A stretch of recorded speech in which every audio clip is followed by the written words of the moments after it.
Get out of my office. You know what they say, secrets always come to light. At lalabas ang totoo, so sana handa ka dun. Masaya sila Bingo nang sabihin ng doktor na water therapy lang ang kailangan ni Lola Nene para mawala ang hematoma niya.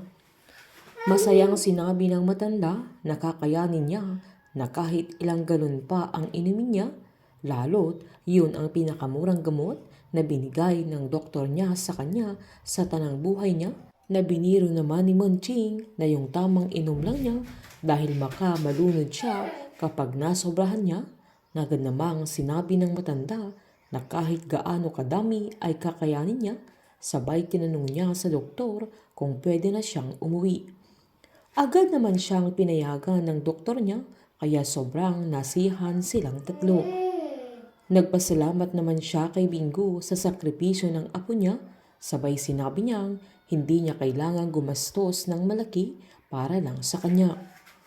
Hinawakan naman ni Bingo ang mga kamay ng mamang niya at sinabi niyang mas mabuti nang gumastos siya ng malaki dahil maaga nilang nalaman ang mga kailangan niya kesa naghintay pa siya at lumala pa ang kalagayan niya. Sabay sinabi niyang kahit maubos ang lahat ng meron sa kanya basta para sa kanila ng papi niya. Biniro ng matanda na tubig lang pala ang katapat ng sakit niya, sabay biniro niya ang apo niya na baka gusto niyang mag-swimming pa siya, sabay naglambing kay Bingo kaya tumawa ang mga ito. Habang matapang na pinuntahan ni Caroline si Gina sa office niya para kumprontahin ito. Sinabihan siya ni Gina na pumunta siya doon para magkalat ng lagim. Agad namang sinabihan ni Caroline na kung anong alam niya sa pagpatay ni Cindy sa mama niya. Agad namang sinabi ni Gina na ilang beses niyang sinabi na nagpakamatay si Divine. Nanindigan naman ang dalaga na alam niyang may alam si Gina dahil siya ang abogado ng GLC na lahat ng cases ng kumpanya kabilang na ang mga illegal ay alam niya, kaya kayang-kaya niyang pagtakpan ang pagpatay ni Cindy sa mama niya.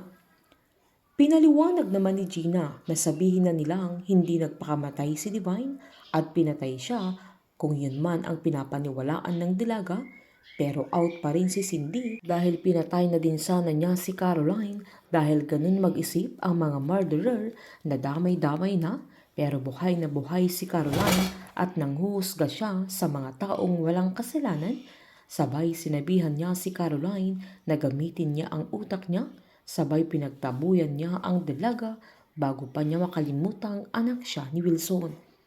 Palabang sinabi ni Caroline na alam ni Gina ang kasabihang walang lihim na hindi na ibubunyag dahil lalabas at lalabas ang totoo, sabay sinabihan niyang sana'y handa si Gina sa sandaling yan, sabay umalis na ito. Parang nanghina si Gina nang makaalis na ang dalaga dahil alam niyang hindi na sila titigilan ni Caroline at uungkatin na niya ang nakaraan.